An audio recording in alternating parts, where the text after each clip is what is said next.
calculated. But just because it's calculated doesn't mean it Can can't it be shrewd classy, and calculated and still be classy, Absolutely. heartfelt, raw, and authentic? I think it can. Why not? If there's one thing that it was that. That's. I was listening to how last night we were driving home from a game with my son, and a sports talk guy used the word shrewd, describing LeBron James' two best friends and his advisors the last 14 years. And the fact that they were some of the first investors in Beats and some of the other deals that they've done for LeBron, and they decided to go at it a different way. They didn't go with CAA. They didn't go with the big agency and the big firm. It's basically a firm of three. You could argue they've added one more, but the firm of three has made, LeBron either a billionaire or close to, and they've been savvy in spaces.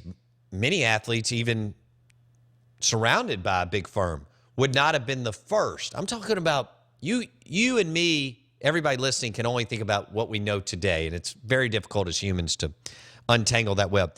But I'm talking about before one set of Beats was sold. LeBron and his team got in. So once they sold Beats, didn't Apple buy it? Yes. Okay. So once Apple bought Beats by Dre, LeBron and Maverick Carter and their LLC cashed in. Yeah, I believe he made $30 million the day of the purchase. Okay. And then Which is how much had they made before they sold it, right? I mean, multiple millions. Okay.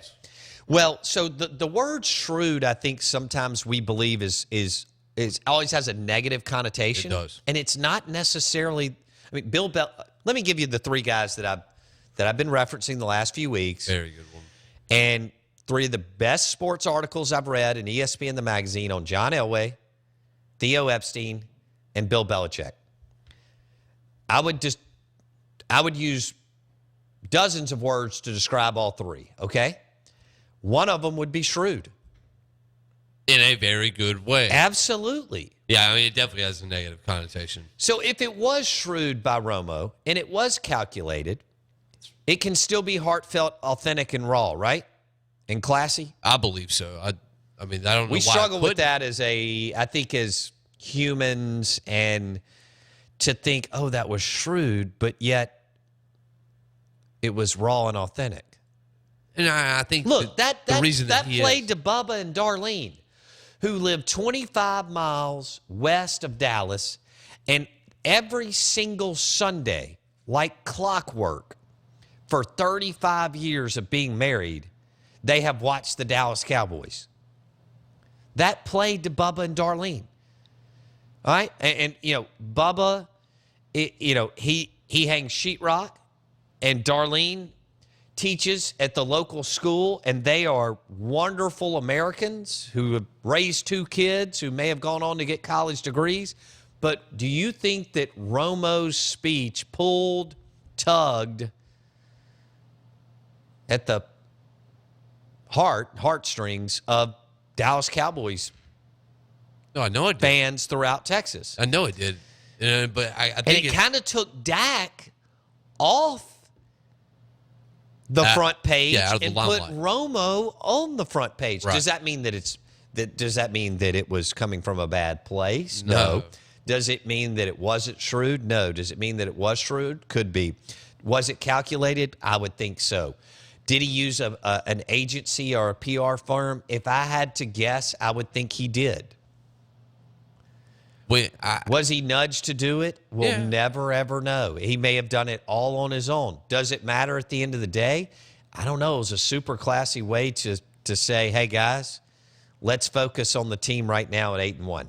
What do you guys think? I think it was very classy. Whenever you use shrewd in a positive way, then yes, I do believe that can be used negatively, but this is a positive way that you're using it. And the reason that he relates to Darlene and Bubba is because of when Romo came into the league. How did he come into the league? Came in as an undrafted free agent. He was a bottom feeder. He was not a one percenter. He had to work his way up. Yeah. And the people relate to that. They relate to not being the number one guy. Well, they relate to not being a trust fund baby. The Right. trust fund babies are 0.05% in the world. Right. And so you relate to Tony Romo coming out of Eastern Illinois. None of y'all knew anything about him. Neither did I. I never watched an Eastern Illinois football game. And we don't relate, but the story of Dak Prescott growing up in a mobile home park with a single mother who he lost to cancer, those are stories where people look at it and go, oh, wow. Right. Even though the majority can't relate to that exactly, but they relate to circumstances. Some of them. Some. I mean, but we have people who live in mobile home parks that listen to us in the morning. Absolutely. So, all right, the Out of Bounds Show, ESPN 105.9 The Zone. The two biggest stories in the state of Mississippi, it's pretty simple. It's Dak Prescott and Shea Patterson. Two quarterbacks. One in the NFL, one that's just starting his career with the Ole Miss Rebels. Mike Huguenin at 8:15. Mike Huguenin on Shea Patterson and Ole Miss, and the Razorbacks and the Bulldogs in Starkville at 8:15. Live in the Bank Plus studio.